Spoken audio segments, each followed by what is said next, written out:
Assalamualaikum warahmatullahi wabarakatuh. Bismillahirrahmanirrahim. Alhamdulillahirabbil alamin wassalatu wassalamu ala asyrafil mursalin sayyidina wa maulana Muhammadin wa ala alihi wa sahbihi ajma'in. Amma ba'd.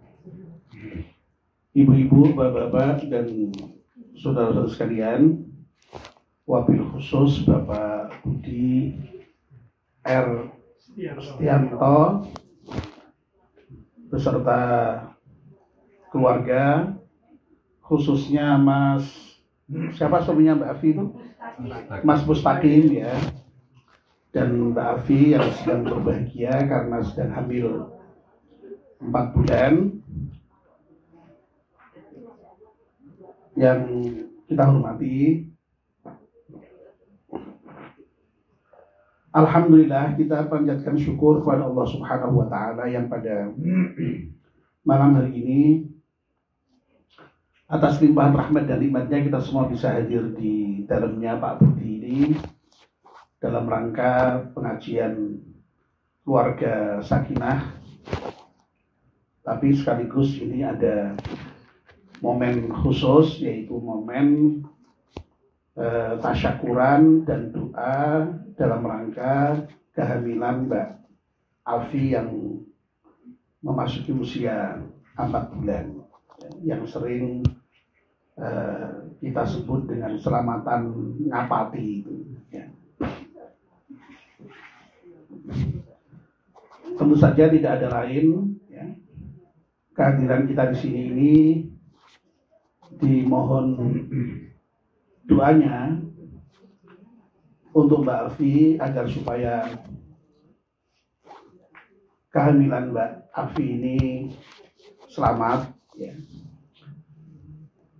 Janin yang ada di kandungannya tumbuh berkembang dengan baik, sehingga nanti pada saat Mbak Afi melahirkan itu juga lahir dalam keadaan sehat, selamat, tidak ada yang soal apapun, dan semoga bayinya juga sehat, tidak ada kekurangan apapun jasmani rohani, dan mudah-mudahan nanti bisa tumbuh dan berkembang menjadi anak yang soleh atau solehah. Amin ya rabbal alamin.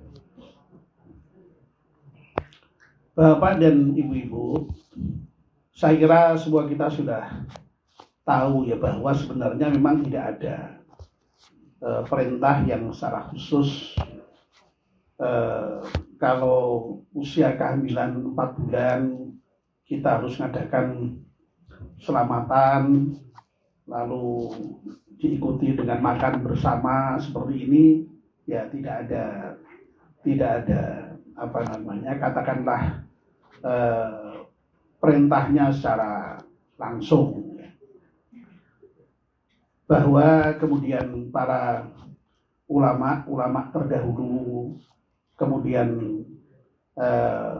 mengembangkan tradisi yang sekarang kita kenal dengan istilah selamatan 4 bulan itu, tentu saja ya bukan kok tidak punya dasar sama sekali ya.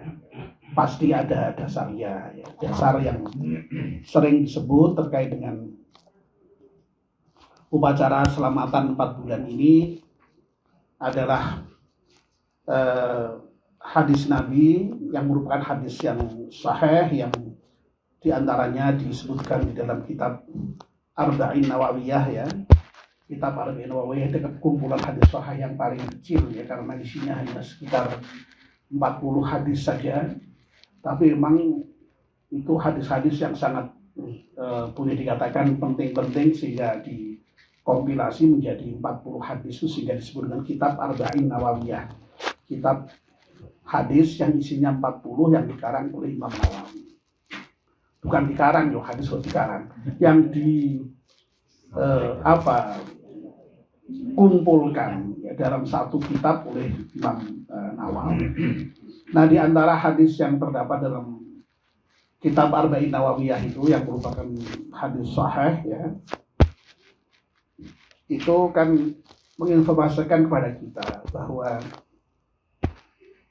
yang namanya manusia itu ketika berada dalam perut ibunya itu 40 hari pertama itu masih berupa nutfah. Nutfah itu ya air mani yang dipancarkan oleh seorang laki-laki kepada istrinya ya. Dalam hal ini adalah Mas Mustaqim kepada Mbak Afi ya. Jadi masih berupa cairan itu selama 40 hari. Nah, ketika 40 hari berikutnya itu berubah bentuk menjadi alaqah ya. Alaqah itu ya kalau di dalam terjemahan ya secara tradisional sering disebutkan dengan segumpal darah ya. Tapi sesungguhnya itu darah yang bergantung di dinding rahim, makanya disebut dengan alaqah itu menggantung ya. Lalu kemudian selama 40 hari berikutnya berubah menjadi mudghah ya, daging. Nah, ketika sesudah 40 hari kali 3 itu tidak hanya dalam bentuk fisik nutfah, alaqah dan mudghah, tapi kemudian Allah sekaligus kemudian meniupkan roh kepadanya.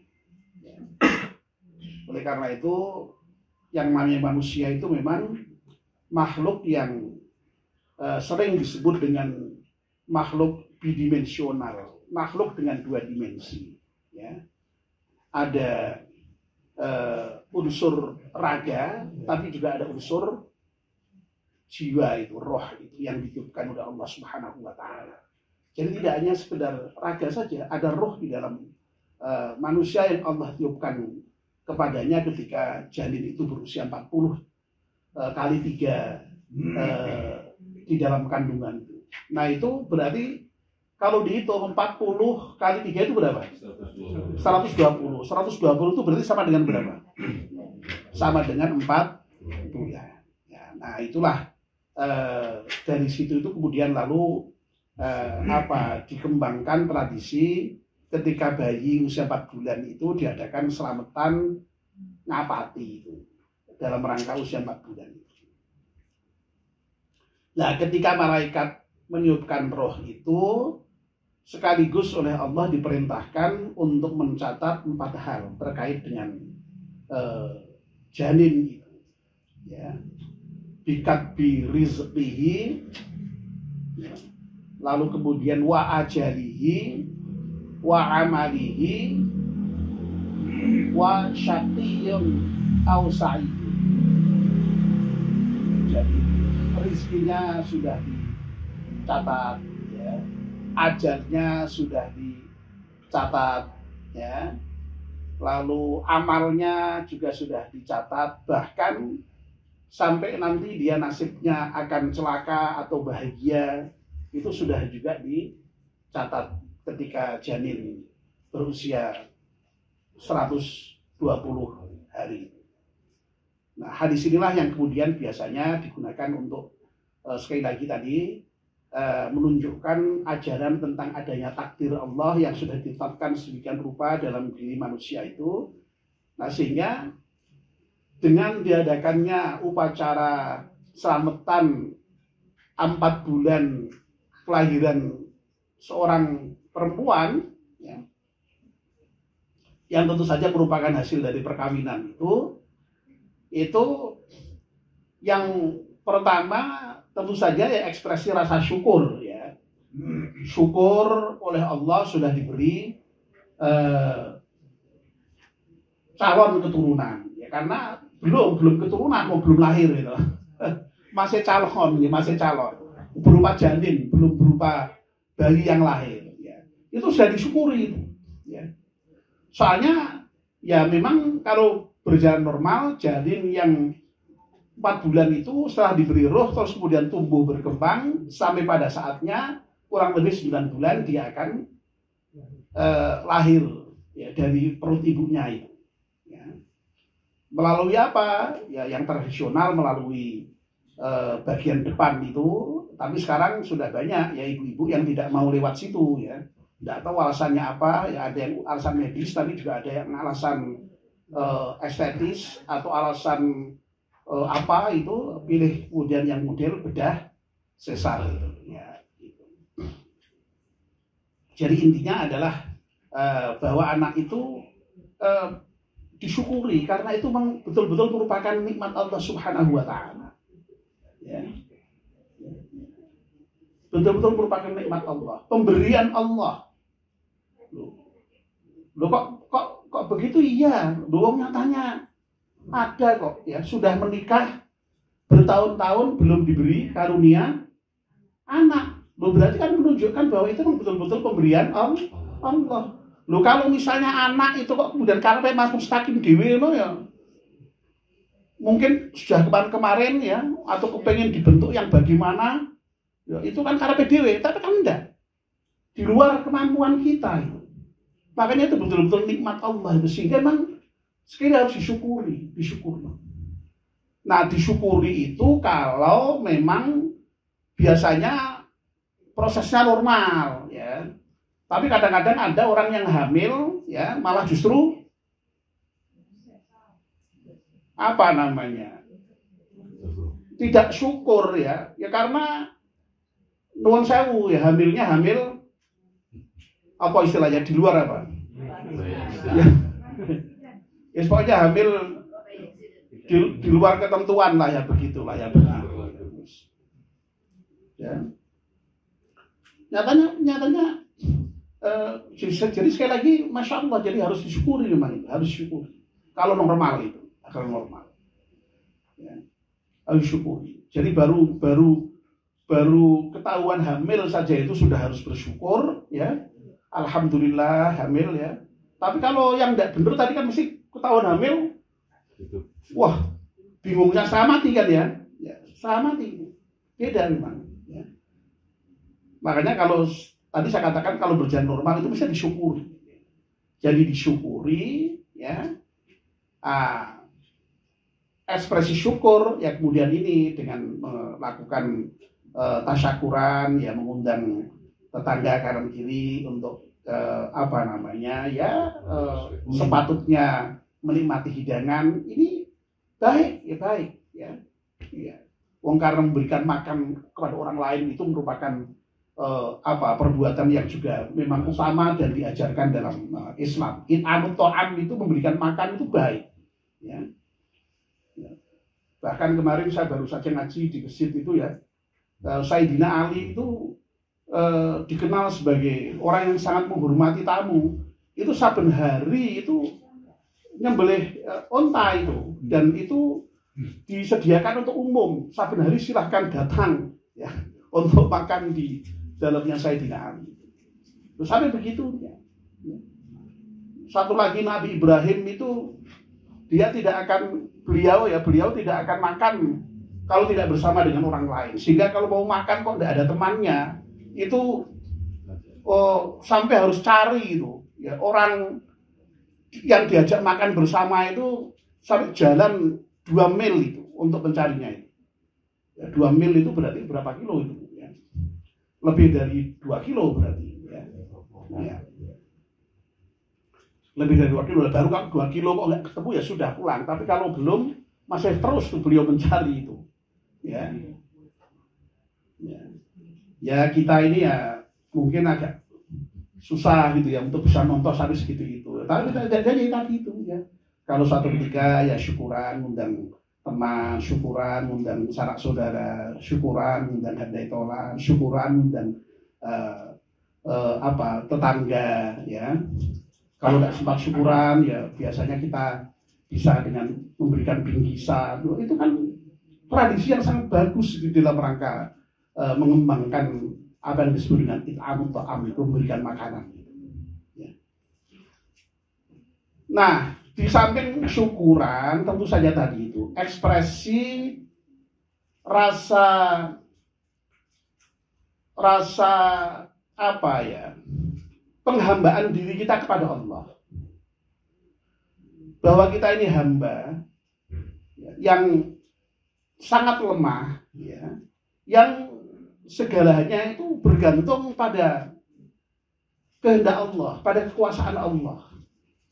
Sehingga sampai-sampai juga terkait dengan persoalan janin yang dikandung pun kita juga tidak berani itu mengandalkan kemampuan diri kita sendiri. Kita bisanya hanya memohon kepada Allah, berdoa kepada Allah. Tidak bisa kita menentukan sendiri, tidak bisa. Jadi kita memohon saja. Jadi sekali lagi, acara-acara semacam ini harus didudukkan pada posisi ini adalah merupakan ekspresi ketundukan kita kepada Allah. Ya. Sebagai hamba itu kan isinya kan terkait dengan persoalan masa depan kita. Itu kan serba khawatir tuh ya. Ya.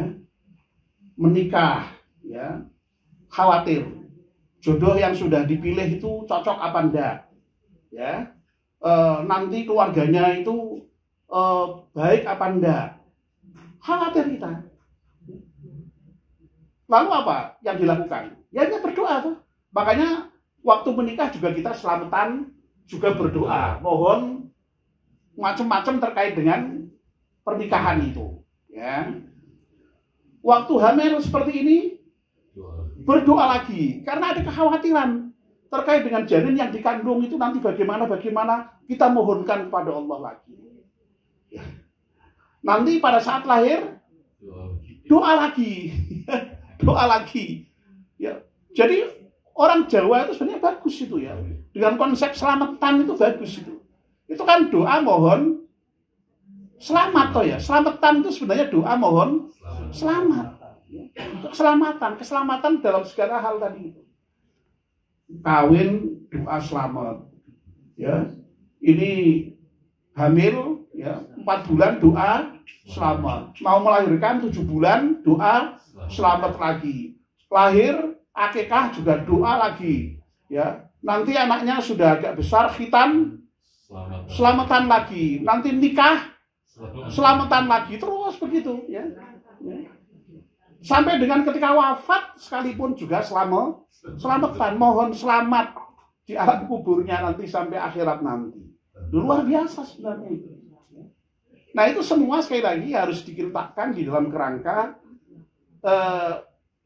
lemahnya posisi kita sebagai hamba, ya, di hadapan Allah sebagai Tuhan yang maha menentukan segalanya itu. Sehingga adanya kita itu hanya memohon. Dan memohon itu bagus. Bahkan orang yang mau berdoa itu dianggap sebagai orang yang betul-betul serius di dalam beribadah. Ya. Jadi makanya dikatakan doa itu sebagai jantungnya ibadah. Ad-du'a mukhul ibadah. Karena apa? Kalau orang itu mau berdoa, itu tandanya dia masih mengakui adanya Allah dan dia masih tunduk kepada Allah, masih berharap kepada Allah, masih bergantung kepada Allah. Tapi kalau misalnya tidak mau berdoa, ya menikah ya tidak doa, hamil ya tidak doa, ya bahwa doa itu memang tidak harus begini itu ya sekali lagi. Doa tidak harus selamatan seperti ini, tapi doa itu haruslah. Ini salah satu saja bentuknya, ya. Bentuk ekspresi dari doa ya seperti ini. Ya.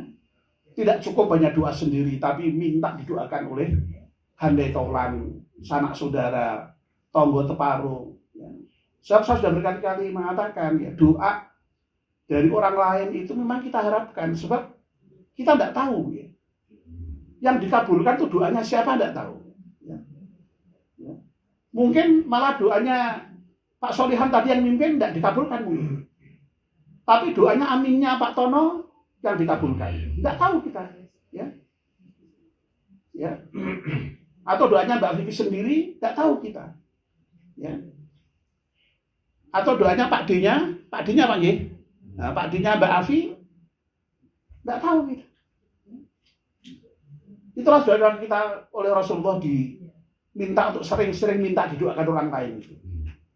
Jadi jangan merasa hebat kalau doa sendiri cukup, itu enggak.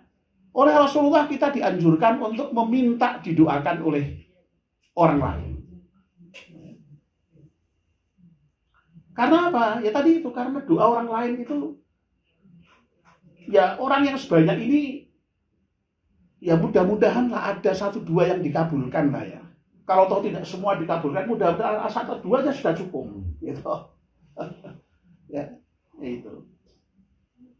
Jadi sekali lagi, ekspresi ketundukan kita, ekspresi kelemahan kita sebagai hamba di hadapan Allah yang maha kuasa, yang menentukan segalanya. Ya. Dan memang kita ini sebagai manusia tidak boleh kemudian mengandalkan kekuatan kita sendiri, tidak boleh memang. Makanya kita diajarkan untuk berdoa la haula wala quwata illa billahil aliyyil azim. Tidak ada daya dan kekuatan kecuali yang Allah berikan kepada kita. Jadi makanya salah itu kalau orang kok kemudian dumeh pinter lalu mengandalkan kepinterannya, dumeh kaya lalu mengandalkan kekayaannya, dumeh kuat mengandalkan kekuatannya, dengan dumeh punya kuasa kuasa. Salah. Ya. Kita tidak punya daya dan kekuatan kecuali yang Allah berikan kepada kita. Loh, nyatanya semuanya memang dari Allah Subhanahu wa taala kok. Kita punya ilmu dari siapa punya ilmu? Dari Allah. La subhanaka la ilma lana illa ma 'allamtana. Maha suci Engkau wahai Allah, sesungguhnya kami ini tidak punya ilmu kecuali ilmu yang Kau berikan kepada kami. Rezeki, uang dari mana? Dari Allah. Wallahu yarzuqu man yasha. Allah yang memberikan rezeki itu pada siapa yang dikehendaki. Ya. Kekuasaan dari mana? Allah juga. Qulillahumma malikal mulki tu'til mulka man tasya' wa tanzi'ul mulka mimman tasya' wa tu'izzu man tasya' wa tudhillu man tasya' biyadikal khair. Innaka 'ala kulli syai'in qadir. Sesungguhnya Allah Maha kuasa atas segala sesuatu. Jadi memang tidak boleh kita tuh hanya mengandalkan kepada diri kita itu. Nah, kita harus betul-betul mengandalkan Allah itu. Nah, doa itu sekali lagi adalah ekspresi bahwa kita ini memang tadi itu ya tunduk kepada Allah, bahwa kita ini memang lemah di hadapan Allah dan berharap semata-mata pertolongan Allah, berharap semata-mata ridho Allah, ya, rahmat Allah, keselamatan dari Allah, kebaikan dari Allah, dan segalanya dari Allah SWT. Nah, tapi lagi-lagi kalau kita sudah berbicara seperti ini, jangan kemudian lalu dianggap kita itu lalu bersifat fatalistik. Ya, fatalistik itu artinya itu pasrah secara total, ya. Lalu tidak berusaha sama sekali, enggak. Ya, Islam itu selalu mengajarkan keseimbangan. Ya. Meskipun di sisi yang satu kita diperintahkan untuk bertawakal kepada Allah Subhanahu wa taala, tapi di sisi yang lain kita diperintahkan untuk berusaha. Ya. Tadi misalnya, ya, untuk ilmu itu tidak ada yang kita miliki kecuali yang diberikan oleh Allah. Tapi apa kemudian kita hanya nunggu? Diam saja, nggak sekolah, nggak belajar, nggak ngaji, tiba-tiba dapat ilmu sendiri? Ya, nggak mungkin. Ya kita harus ngaji, harus sekolah. Ya. Sekolah aja dari mulai SD, SMP, SMA, S1, S2, S3, bahkan postdoktoral. Ya. Itu semua dilalui dalam rangka untuk mendapatkan ilmu yang semaksimal mungkin. Gitu. Tidak bisa kemudian dumeh ilmu itu diberikan Allah lalu kita santai-santai, tidak bisa. Ya. Rezeki diberikan Allah lalu kemudian kita tidak bekerja, ya tidak bisa. Ya. Bahwa rezeki diberikan Allah ya, tapi Allah memerintahkan kita untuk berusaha, untuk bekerja. Allah memerintahkan kita untuk belajar. Kalau sakit memerintahkan kita untuk berobat. Sehingga dengan demikian seimbang. Islam itu mengajarkan keseimbangan. Nah, terkait dengan persoalan konteks kita malam ini bahwa kita sudah berdoa kepada Allah Subhanahu wa taala semoga tadi itu ya janin yang dikandung Mbak Vivi itu baik ya, tumbuh sehat jasmani rohani, jadi anak yang cerdas. Tadi sudah diri doanya ya, sengaja tadi saya baca yang ada dalam buku ini ya. Nah itu kan sekali lagi doa ya. Tentu saja ini juga tidak hanya berhenti di doa ya Mas Mustaqim ya Mbak Afi ya, tidak hanya berhenti pada berdoa.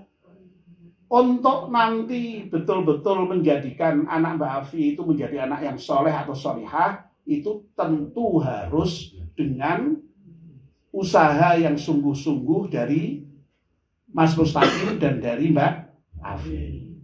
Nah, doa semacam ini harus dipahami sebagai semacam apa namanya ya, support spiritual begitu ya, support spiritual, dukungan spiritual. Nah, nanti Mbak Afi dan Mas Mustaqim dengan dukungan spiritual dari para saudara, para tetangga itu kemudian betul-betul merasa punya keyakinan yang kuat di dalam menatap masa depan, di dalam mendidik anak-anaknya nanti. Nah, insya Allah kalau doa sudah dipanjatkan ya, upaya sudah dilakukan dengan sungguh-sungguh ya, insya Allah bahwa keinginan kita untuk menjadi untuk mempunyai anak yang soleh atau solihah itu insya Allah dikabulkan oleh Allah Subhanahu wa taala. Seperti Nabi Ibrahim itu. Nabi Ibrahim itu kita semua tahu ceritanya kan ya. Sudah sampai tua belum diberi karunia momongan. Tapi apakah Nabi Ibrahim berhenti berdoa? Tidak. Ya. Dan tidak berhenti berusaha. Ya. Doanya bahkan sampai diabadikan dalam Al-Quran. Rabbi habli minas salihin. Ya Allah, anugerahkanlah kepadaku keturunan yang termasuk orang-orang yang saleh. Ya. Usaha nyatanya Nabi Ibrahim kemudian ya menikah lagi dengan Sarah itu, dengan Hajar ya, sudah punya istri Sarah, kemudian menikah dengan budak tapi ya waktu itu bernama Hajar itu. Ya. Dan alhamdulillah kemudian dikaruniai keturunan Ismail dan Ishak itu. Ya. Yang Sarah pun juga akhirnya kemudian punya keturunan juga ya, Ishak itu. Jadi Ismail dari Hajar, Ishak dari Sarah. Tapi apakah Nabi Ibrahim itu kemudian hanya berdoa saja? Tidak. Nabi Ibrahim itu sangat visioner di dalam mendidik anak-anak itu. Ya, makanya dalam Al-Quran itu sampai diceritakan tuh ciri-ciri itu bagaimana Ibrahim berdoa. Ketika berdoa, doanya itu tidak hanya untuk dirinya, tapi juga untuk anak-anaknya. Ya. Terus anaknya juga dilibatkan di dalam hal aktivitas keagamaan. Ya. Meninggikan Ka'bah, Ismail diajak, ya. Membersihkan Ka'bah diajak. Itu kan pendidikan yang nyata, ya. Dan kemudian memang sejarah mencatat ya, keturunan Nabi Ibrahim itu kemudian luar biasa ya, dari Sarah itu melahirkan Ishak, kemudian melahirkan nabi-nabi yang seterusnya sampai kemudian Nabi Isa itu keturunan juga dari Ishak itu. Nah, dari Ismail kemudian menurunkan sampai dengan Nabi Muhammad SAW. Jadi Masya Allah, keluarga Ibrahim itu memang kemudian menjadi keluarga yang sangat diberkahi oleh Allah Subhanahu wa taala. Dan itu juga dicatat dalam Al-Qur'an. Ya. Jadi sekali lagi ada perpaduan antara doa dan usaha, ya. Jadi jangan sampai hanya mengandalkan usaha tok, juga jangan mengandalkan doa tok, juga jangan, ya. Yang dituntut oleh Islam adalah di samping usaha juga tetap mengandalkan Allah Subhanahu wa taala. Dengan doa yang kita panjatkan bahkan setiap saat, bahkan kalau perlu pada tengah-tengah malam ya. Begitu ya. Dan mulai sekarang ya Mbak Afi dan Mas Mustaqim tentu saja ya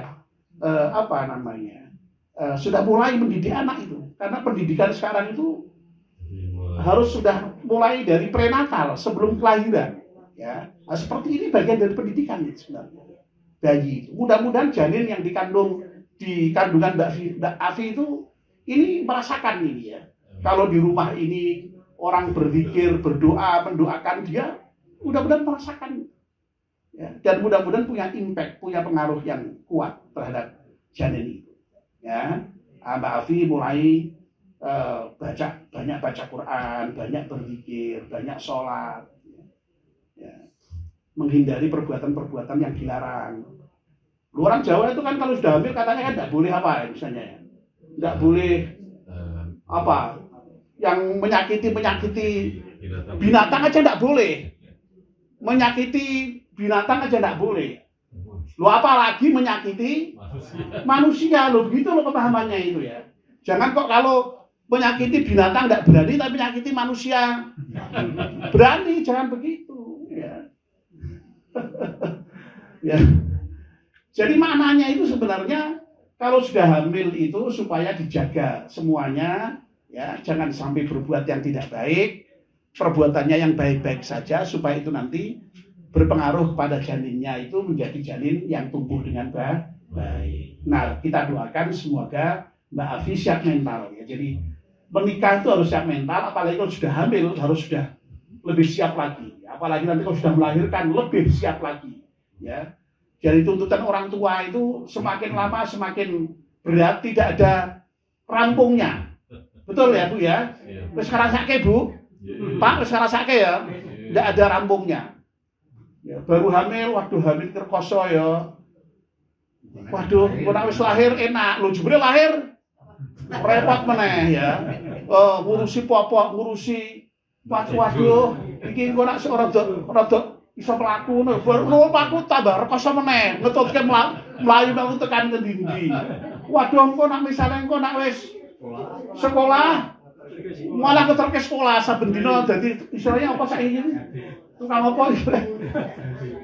Duwe apa? MC ngomong cucu atau macam-macam lah istilahnya ya. Ya, ternak ngerti anak. Loh, engko nek gede meneh lah ya, nek kuliah mungkin bebas ya. Oh, kuliah malah bayare malah tambah larang meneh ya toh. Waduh. Engko nek wis nikah lho, nikah biayane gede meneh ya toh. Waduh wis. Sabar, enggak pernah. Sampai sudah jadi tua aja kakek-kakek, nenek-nenek sudah ngurusi cucu. Enggak pernah selesai. Jadi sekali lagi siap mental Mbak Afi ya. Mulai sekarang tantangan semakin berat ya, sehingga perlu disiapkan mental. Ya. Nah, tentu saja Mas Mustaqim harus mendukung, mengayomi, menemani ya, tidak bisa dibiarkan sendiri ya, saya kira. Insya Allah dengan kerjasama antara dua orang, insya Allah nanti keluarga itu akan tumbuh menjadi baik. Amin ya rabbal alamin. Wah, agak panjang rumahnya malam ini saya bicara. Agak panjang. Mohon maaf ya. Tapi ini ya alhamdulillah masih baru jam 1:30 ini. Jadi salah jamnya pasti Pak. Tolong baterainya diganti Pak Budi nanti. Ya, baik. Mohon maaf ya kalau agak kepanjangan ya. Kadang-kadang saya tuh kalau sudah berbicara itu susah berhenti ya. Terima kasih atas perhatiannya ya. Mari kita akhiri dengan berdoa bersama-sama. Bismillahirrahmanirrahim.